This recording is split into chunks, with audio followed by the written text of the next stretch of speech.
Welcome back. Hopefully your hand's feeling okay, because we're going to go even more extreme now. Okay. Word of warning. I should mention this earlier. Do not, under any circumstances, try and play if it hurts. If it hurts, stop. Give it a rest. Do something else. Real simple rule. You do not play through pain. It's just not. It's really not worth it. Okay.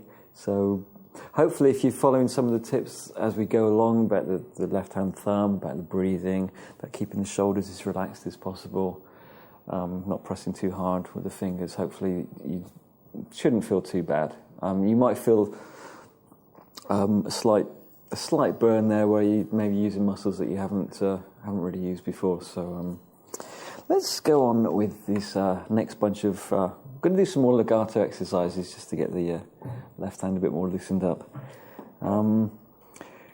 For simplicity's sake, I'm just going to keep everything in the key of D Dorian or C major. If you don't know where all the notes are, all the white notes, if you like, on the guitar, just get a little neck diagram. I used to do this all the time. I'd get a neck diagram and just colour in different scales. I had a little book that I just coloured in all the modes, harmonic minor, melodic minor, major scale, any key. I could just turn to that page and all the notes would be little coloured in. It's really sad, but it meant I actually knew where I was going. So these exercises are all going to be within the notes of the C major scale or D Dorian, as I'm kind of hearing it, because they're all going to be around a D minor 7 chord essentially. So the first legato exercise, real simple, kind of follows the natural rolling motion of the left hand actually. And you can see after that initial pick, you just throw it away, you don't need it for a while.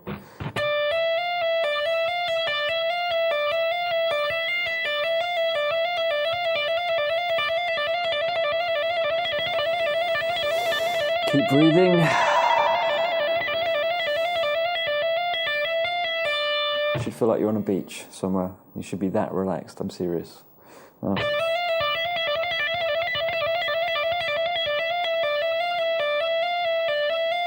Okay, so there's nothing too tense there. The notes I'm using, by the way, D on the 10th fret, E on the 12th, and F on the 13th of the top E string. Okay, so what we're going to do with this little exercise now, just to make it a little bit more interesting, we're going to try and move it around on one string. This involves sliding, which is, again, another topic we're going to have a look at in a little bit more detail later on.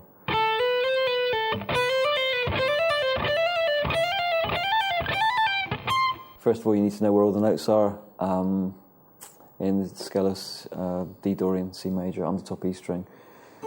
Probably not going to be going lower than the A on the 5th fret, so you've got 5th, 7th, 8th, 10th, 12th, 13th, 15th, 17th. So all you do with this exercise simply is just slide down to the next position, which is going to be C, and D, and then E, 8, 10, 12.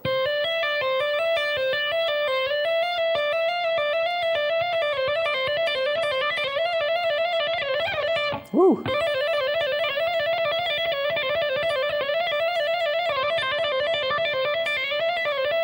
Great thing about sliding, kind of ensures that the thumb is relaxed. You know, if you're having problems kind of sliding around the neck, then you're probably pushing too hard with the thumb. So that just try and keep the thumb as relaxed as possible on that. So the exercise is going to, I'll break it down slowly. Here we go. So when you get there, slide it down to the C. You don't have to repick. I've got quite a vicious noise gate on this signal, which is why it's dying at the moment.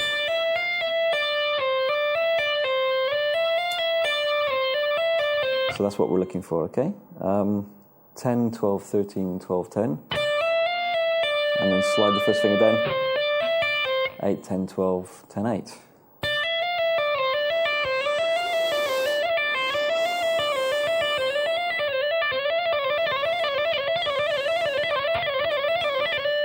Actually sounds a lot more scary than it actually is, I think. If you want to continue down the scale, this is B at the 7th fret, so that'd be B, C and D, which is 7, 8 and 10.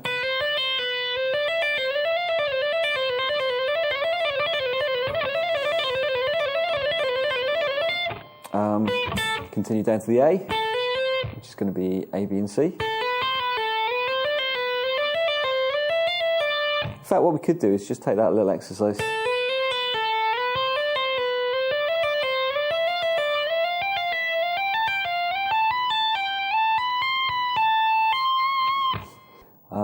So let's just try that really slowly together. 3. I'm purposely leaving a slight gap.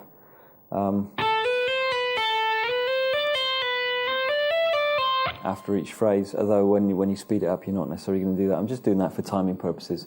So it's 3 and 4 and.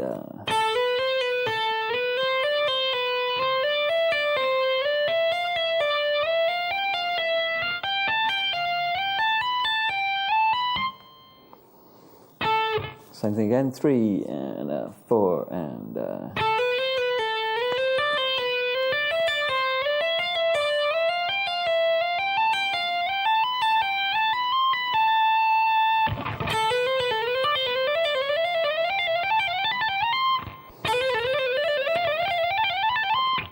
So that kind of thing. You can break it up a little bit more than that, going up in 3 positions at a time.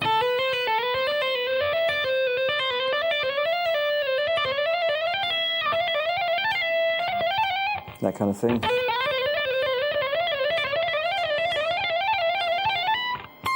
Keep you happy for hours, that will. Obviously, don't restrict this to the top E string. You can do this exact same thing on all the other strings as well. Bottom E string is going to be a little tough, so maybe we should start with there first. It's kind of easy in some ways because you already know what the notes of the neck are, because it's another E string like the top E string. So exactly the same things apply.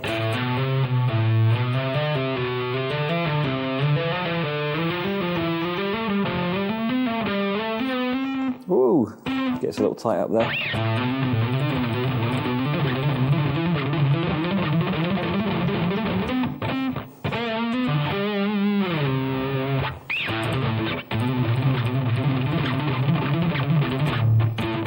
Well, I'm doing it at the moment for a little bit more clarity. I'm just a tiny bit of palm muting there, just resting very, very lightly on the bottom E string.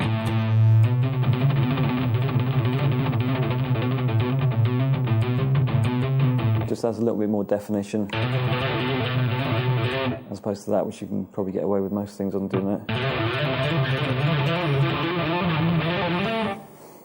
Like I'm doing at the moment, in fact. So try it on each of the strings. C major, just stay within C major. On the G string, it's going to sound a little bit like this.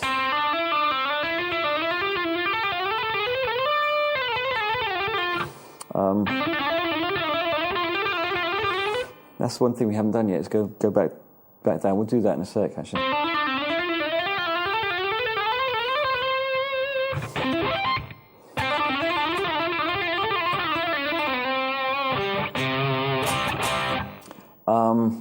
So going backwards is going to be exactly the same thing. Again, sliding with the first finger.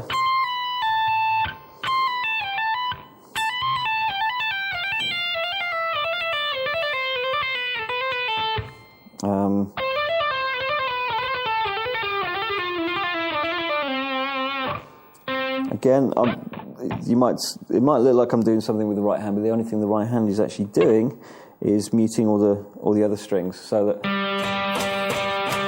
you hit all 6 strings and it's already really the G string that's working.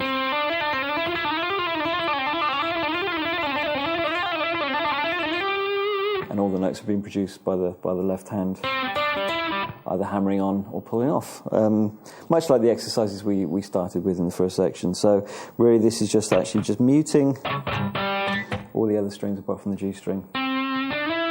As I said before, I haven't got time necessarily to go through all 6 strings, but that's a really good little workout for you. a whole bunch of phrases you can do with just these three notes as well. This is quite a popular neoclassical sounding one.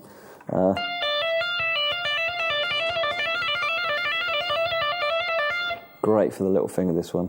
Starts off with the little finger, in fact. Hammer on the little finger onto the F, pull off to the D, hammer on the E, hammer on the F, pull off to the E, and pull off to the D.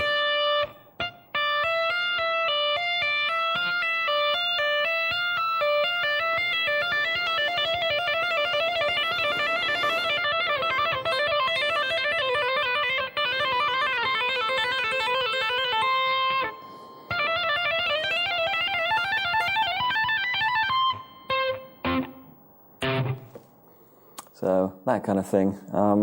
You may have heard people like Yngwie Malmsteen picking this exercise.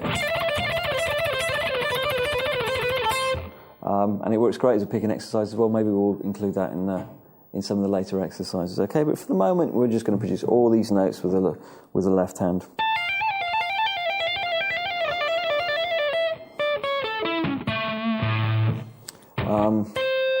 So that was... just going to play that twice, slide down. Again, just using that position we used earlier. And then slide down. So we'll just do that slowly together. If I show you that much, and then you can make up your own exercises from there. So 3 and a 4 and...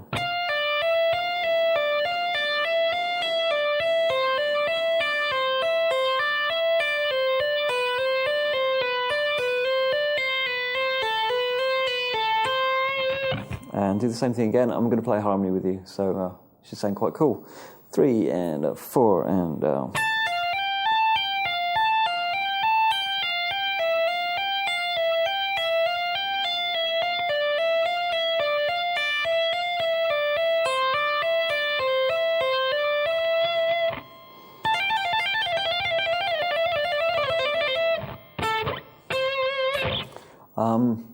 Okay, that's a whole bunch of cool legato phrases.